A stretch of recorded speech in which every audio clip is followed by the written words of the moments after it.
After studying this module, you shall be able to evaluate each different approach to this method, including the different styles of involvement of the researcher in the setting, the different ethics involved in the method, and the method of observation as a whole. You will be able to analyze the different types of observation, the fine details and the differences in relation to other techniques, and what kind of different data recording methods would suit the research question at hand. You would be able to study in detail the various data recording methods available in the field and how to use them appropriately such that they are relevant and apt to the context and the research question at hand. You will be able to know what groundwork is needed to be done before entering the field and exactly how the process of observational research is conducted and what has to be observed. The pillars of standardization, that is reliability and validity of the method of observation, will be known. The ethical guidelines which stand as the spine of every research endeavor will be known. You will be able to evaluate the advantages and disadvantages of the field of observational research such that the researcher is a critical consumer of knowledge and thus is aware of the pros and cons of his or her research. Let us look at observers' involvement in the setting. The participant and the non-participant observation. The degree to which an observer interacts with the individuals under the study is one of the most important considerations and determinants of the form of the study will take. The quality of the data that will be collected and the uses that can be legitimately made of the obtained results. Participant observation. Participant observation is an intense social interaction between observer and the participant in the milieu of the latter, during which time data in the form of field notes are unobtrusively and systematically collected. This system of research was highly criticized as it allows the researcher so much freedom in defining his or her appropriate realm of action and demands so little systematization of observations. However, this lack of agreed on rules or standard operating procedures is seen as its most remarkable feature of the particular approach. A vast number of studies have been carried out, including the studies of go-go dancers in the Philippines to midwifery in Algeria. Squads and squads define participant observation as a process in which the observer's presence in a social situation is maintained for the purpose of scientific investigation. The observer is a face-to-face relationship with the observed, and by participating with him in their natural life setting, he gathers data. He both modifies and is influenced by the context being observed. The advantages of participant observation are: it is more intensive participation and has the advantage of affording the observer a greater exposure to both the routine and the unusual activities of the group studied. The assumption is that the more intensive the participation, the richer the data. They are extremely useful in exploratory research and those in which hypotheses can be generated. This can be possible only in the undisguised manner, either completely or partially, which thus has lesser ethical impediments. What are the disadvantages of participant observation? They involve conscious, deliberate, non-original exhibition of behavior due to the undisguised nature of the research and presence of a researcher. The presence of the researcher might materially influence the group behavior in such a manner which leads to lower reliability of the observations. Due to experience of similar feelings, misinterpretation is possible. As we had studied one end of the continuum of the involvement of the observer, the various other levels may be explained as follows. Let us describe the 4 roles the observer takes in the continuum. The first role at the extreme of the continuum is that of a complete observer. Example, when the researcher is behind a one-way screen. The second role is that of an observer as a participant. The third stands to be participant as an observer. For example, the researcher is known and is overt and is an intimate friend of the participants. The final and the fourth, one extreme of the continuum, is the complete participant. Example, researcher who acts as a number and shares secret. This classification is similar to that of Gans, who collapses the middle 2 categories into one. Let us look at non-participant observation.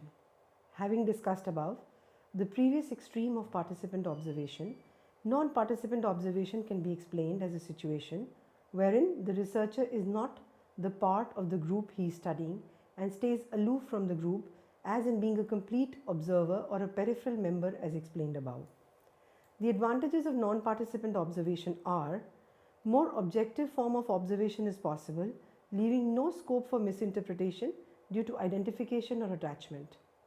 It is more easier for both the researcher and the participants to be detached from one another. A low emotional bonding is seen.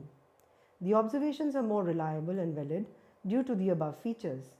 The disadvantages of non-participant observation are: the slighter, subtle, in-depth intricacies cannot be captured due to distance from the group. If the participants know the researcher is present and is observing them, and if he does not share a good bond with them, they are likely to fake and exhibit socially desirable behavior. The deeper secrets and specialized activities of the particular group are relatively less known than in participant observation, and thus the data obtained can be less rich. What are the various steps in the observational research?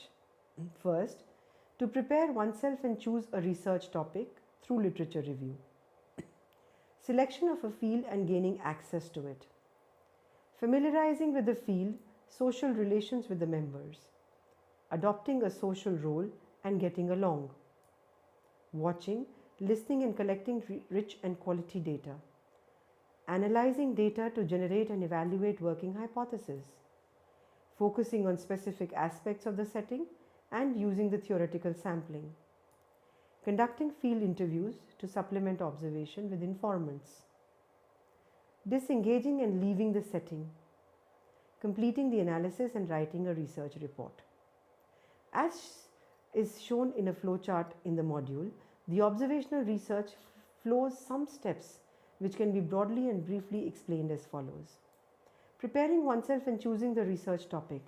The field researchers use the skills of careful looking and listening, short-term memory and regular writing.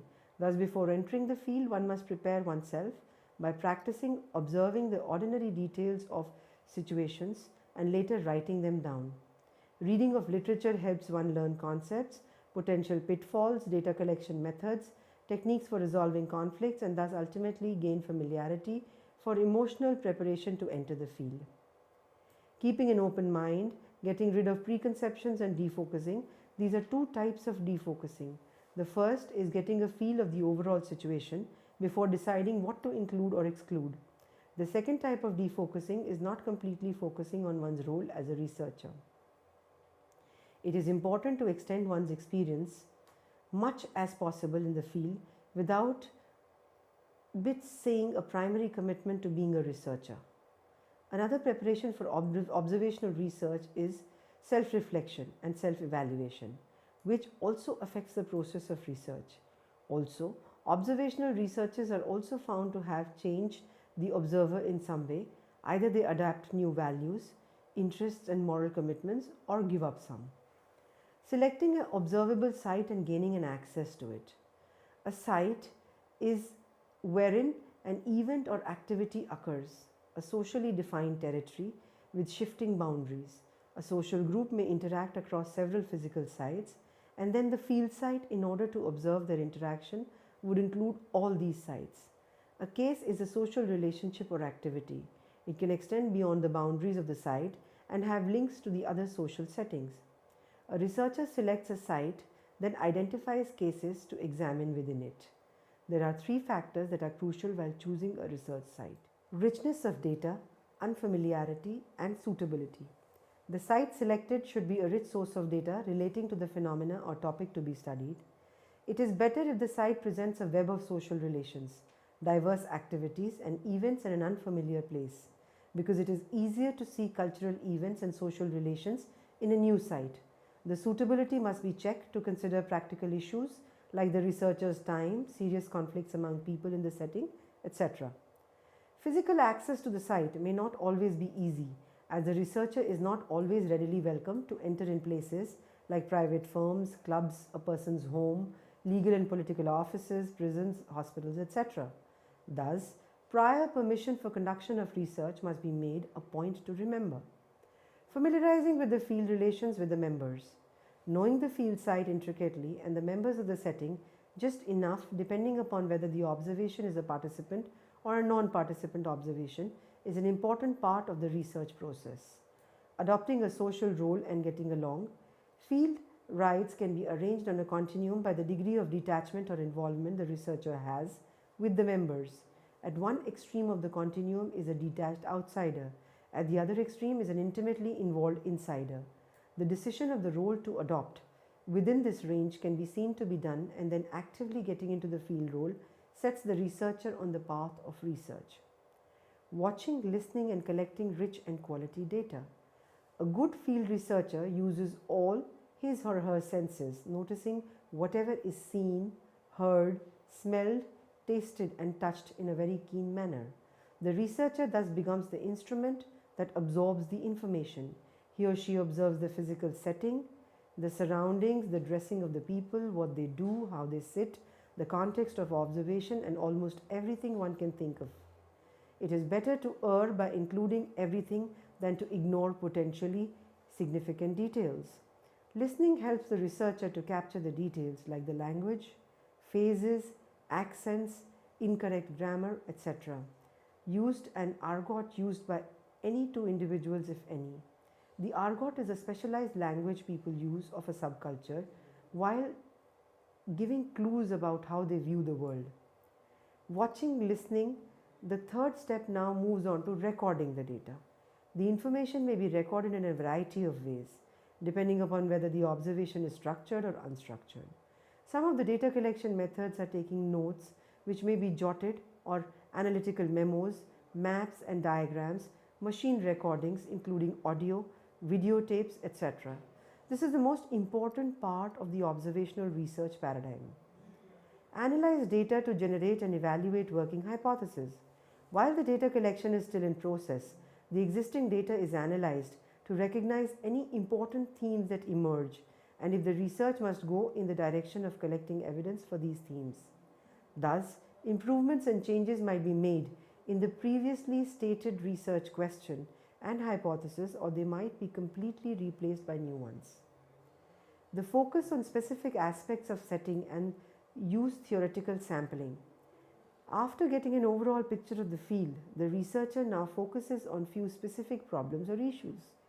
This happens by focusing the attention on specific questions and themes while the data collection in the field. Observational research generally uses field theoretical sampling, which is guided by developing a theory. Researchers in this kind of sample time by observing a setting at different times. For example, sample situations, types of events, locations, types of people or contexts of interest in order to achieve the focus further and thus narrow down the scope of the study. Conducting field interviews to supplement observation with informants. When observation is being used as an overall research design, then the interview that takes place is not so deep, but is just clarifications for certain recordings of behavior.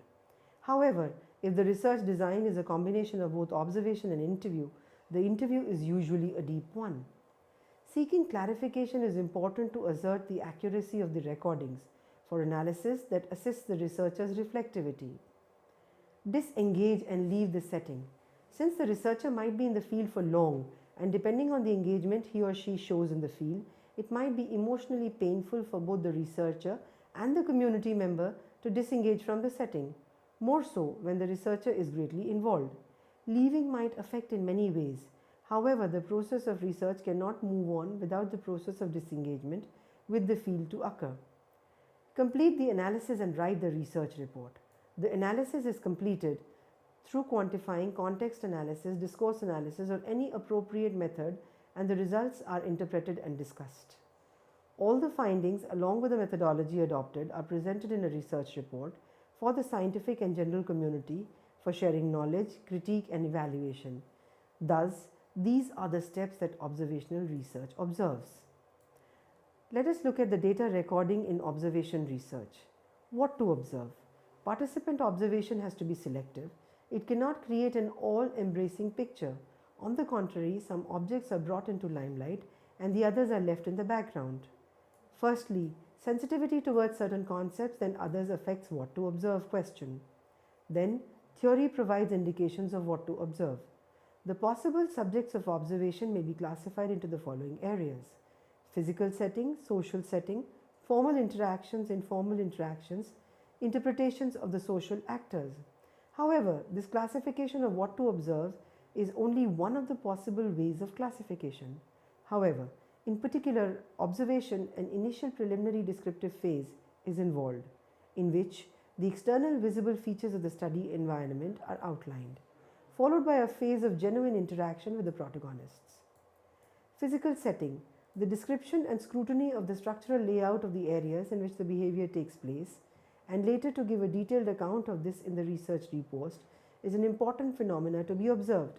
This is not only done to communicate the observational experience more clearly, but also because the physical characteristics almost always reflect social characteristics as well as conditioning social behavior.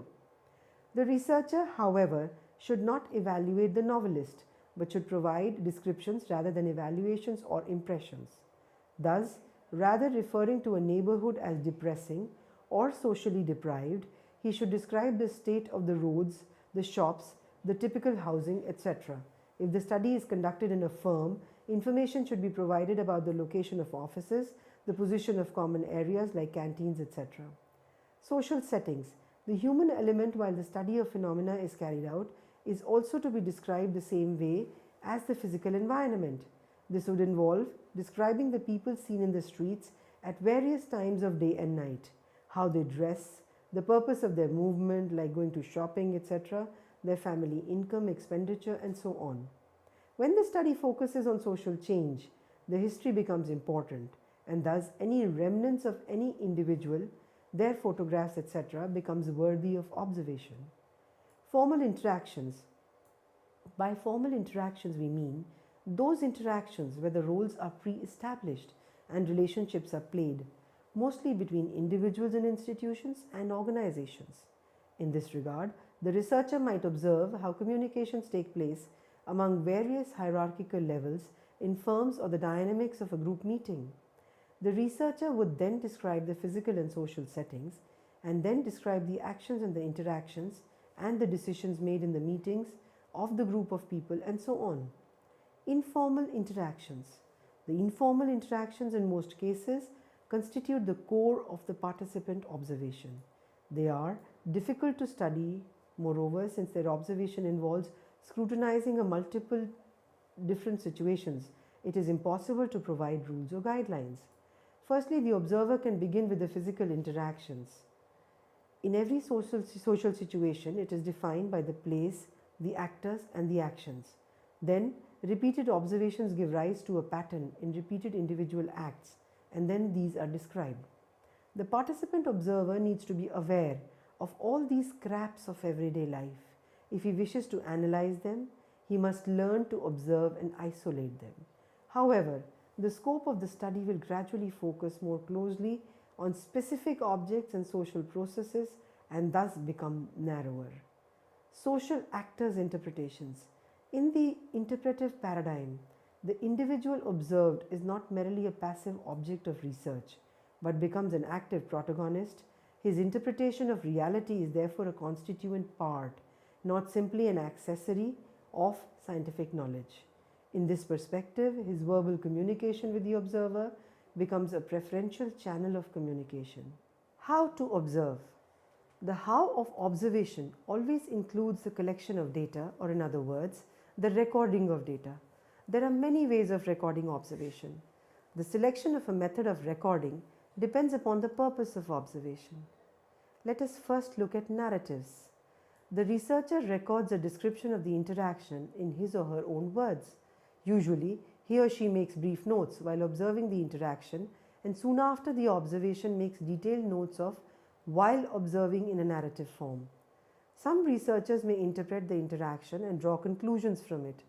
The biggest intent is to capture, as completely as possible, everything that the participants said and did during the specified period of time. Although researchers once wrote handwritten notes as they observed, the researchers today are most likely to produce written narratives from audio or videotaped recordings, or record a spoken narrative into a tape recorder as they observe the participants' behavior, and it is later transcribed. Narrative records differ in their explicitness and completeness. Sometimes, researchers try to record verbatim virtually everything the participant says or does. More commonly, researchers take field notes that include summary descriptions of the participants' behaviors, but with no attempt to record behavior verbatim.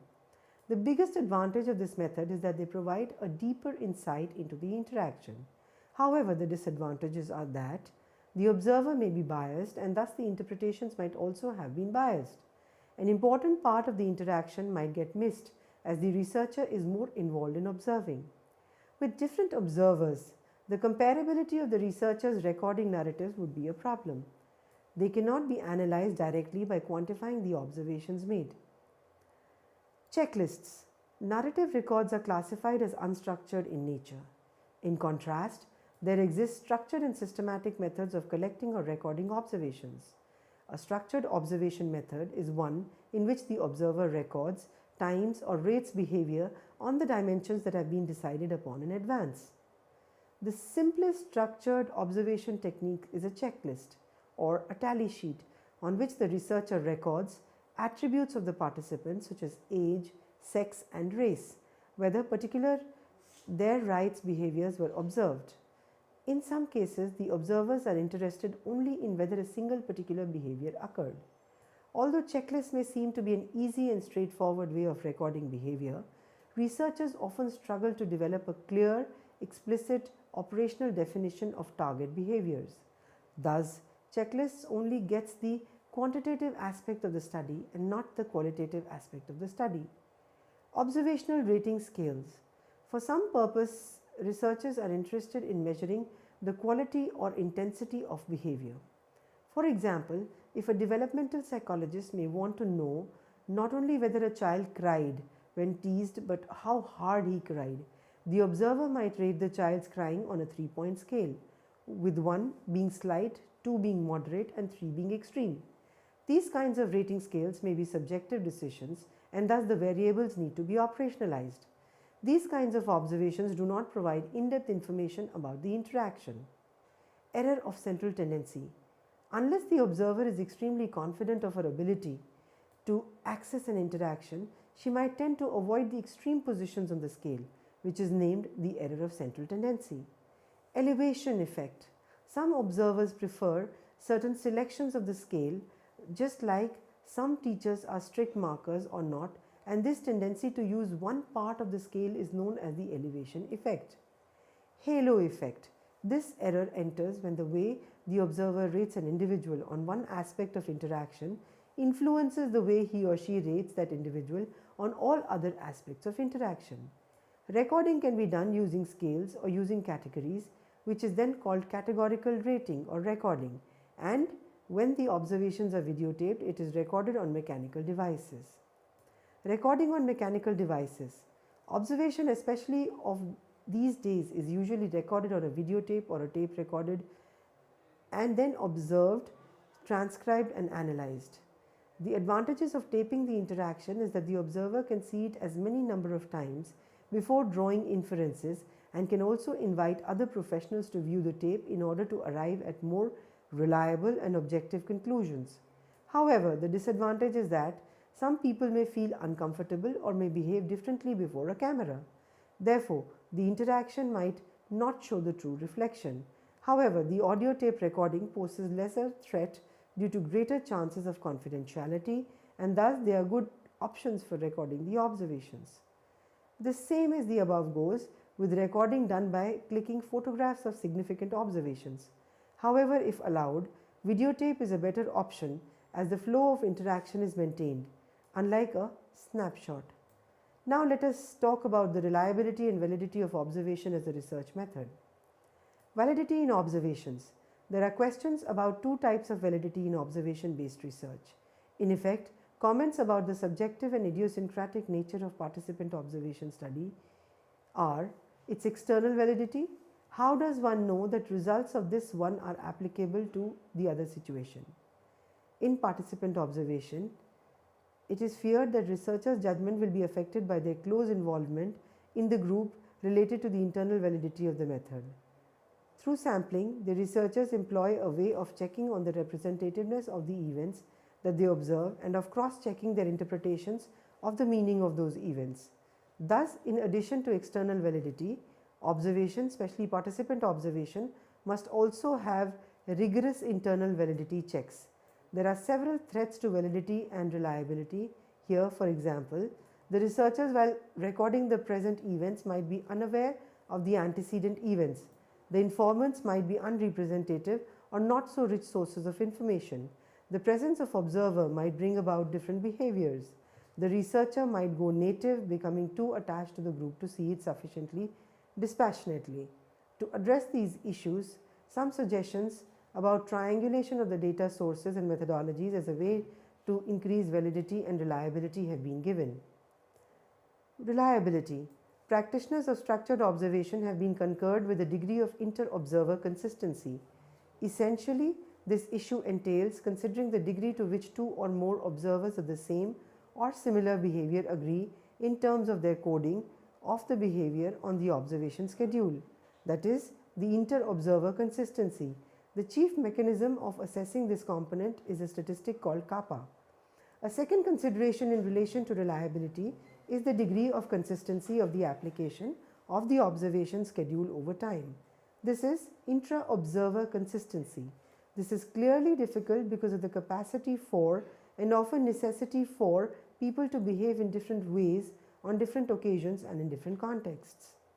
Reliability is more difficult to achieve as it is also affected by observer fatigue, lapses in attention, missing recording certain behavior, over-attachment to the group, halo effect, elevation effect, effect of central tendency error, and so on.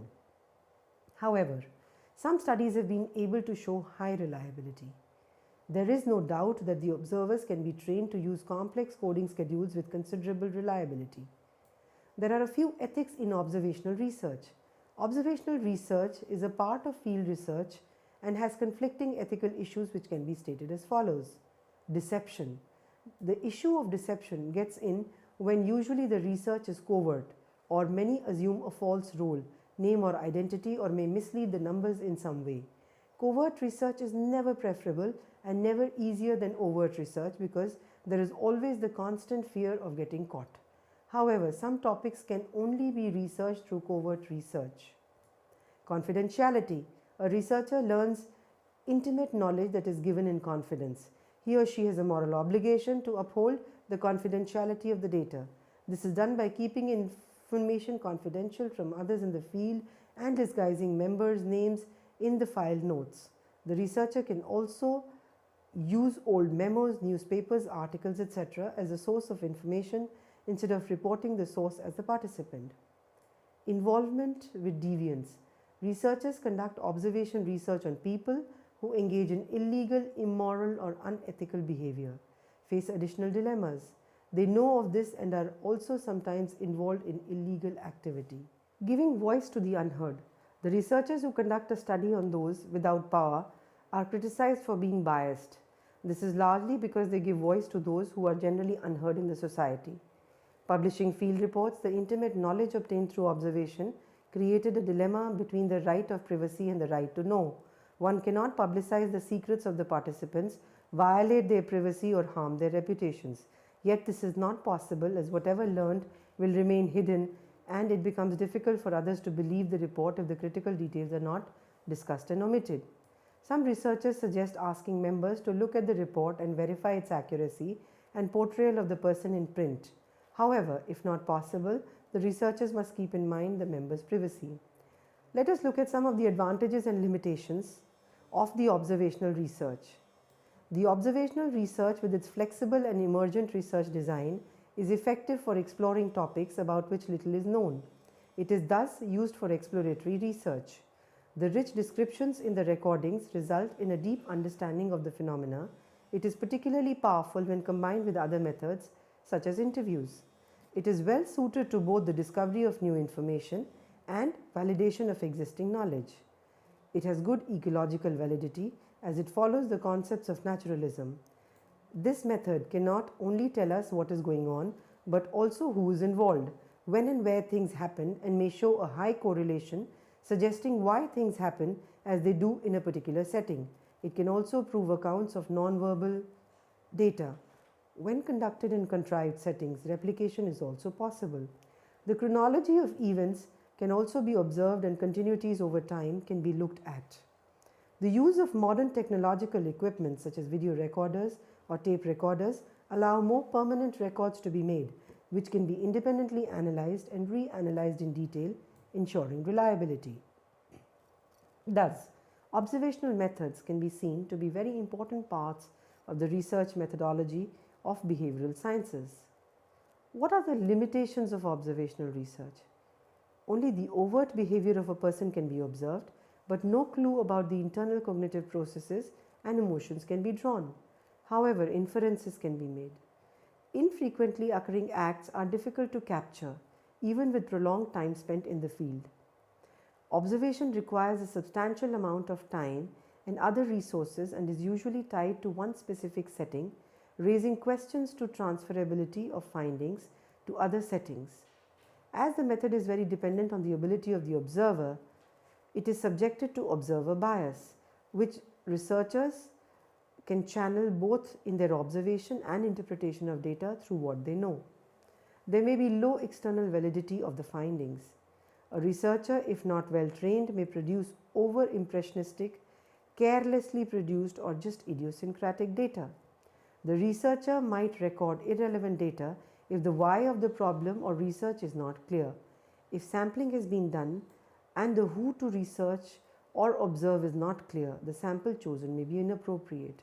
The presence of the researcher may make the participants conscious and alert, and they may not be eliciting their original behavior.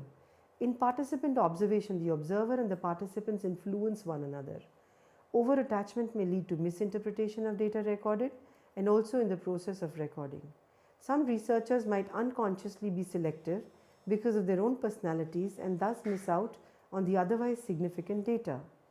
Despite the above limitations, observation is an indispensable part of behavioral research.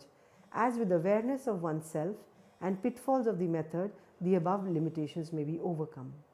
So, the summary for the module is, the module began with the different ways in which the researcher can be involved in the research situation or the fieldwork, the participant and the non-participant observational styles.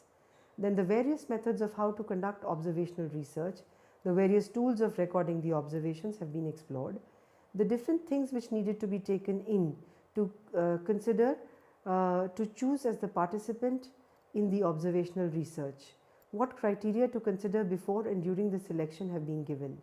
Finally, the reliability and validity of observation as a research tool method have been established, and the ethical principles inherent in the observational research have also been presented.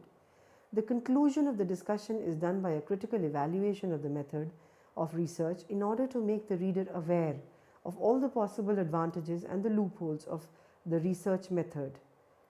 Because of this awareness, we may be able to come to the right interpretation of results without any bias. This slide talks about the last approach to observational research method. The approach of participant observation serves good when the research question involves understanding a behavior within the context of the people being observed. Participant observation is an intense social interaction between observer and participant in the milieu of the latter, during which time data in the form of field notes are unobtrusively and systematically collected. Schwartz and Schwartz define participant observation as a process in which the observer's presence in a social situation is maintained for the purpose of scientific investigation. Advantages of participant observation. More intensive participation has the advantage of affording the observer a great exposure to both the routine and the unusual activities of the group studied. The assumption is that more intensive the participation, the richer the data. They are extremely useful in exploratory research and those in which hypotheses can be generated. This can be possible only in the undisguised manner, either completely or partially, which thus has lesser ethical impediments. Disadvantages of participant observation. They involve conscious, deliberate, non-original exhibition of behavior due to the undisguised nature of the research and presence of researcher. The presence of the researcher might materially influence the group behavior, which thus leads to lower reliability of the observations. Due to experience of similar feelings, misinterpretation is possible. Non-participant observation can be explained as a situation wherein the researcher is not the part of the group he is studying and stays aloof from the group, as in being a complete observer or a peripheral member as explained above. The advantages of non-participant observation are: more objective form of observation is possible, leaving no scope for misinterpretation due to identification or attachment. It is more easier for both the researcher and the participants to be detached from one another. A low emotional bonding is seen. The observations are more reliable and valid due to the above features. The disadvantages of non-participant observation are: the slighter, subtle, in-depth intricacies cannot be captured due to distance from the group. If the participants know the researcher is present and is observing them, if he does not share a good bond with them, they are likely to fake and exhibit socially desirable behavior. The deeper secrets and the specialized activities of the particular group are relatively less known than in participant observation, and thus the data obtained can be less rich. The steps in observation research are: 1. Preparing oneself and choosing the research topic. 2. Selecting a observable site and gaining access to it. Third, familiarizing with the field, relations with the members. Fourth, adopting a social role and getting along. Fifth, watching, listening, and collecting rich and quality data. Sixth, analyze data to generate and evaluate working hypotheses. Seventh, focus on specific aspects of the setting and use theoretical sampling. Eighth, conducting field interviews to supplement observation with informants. Ninth, disengage and leave the setting. 10th, complete the analysis and write the research report.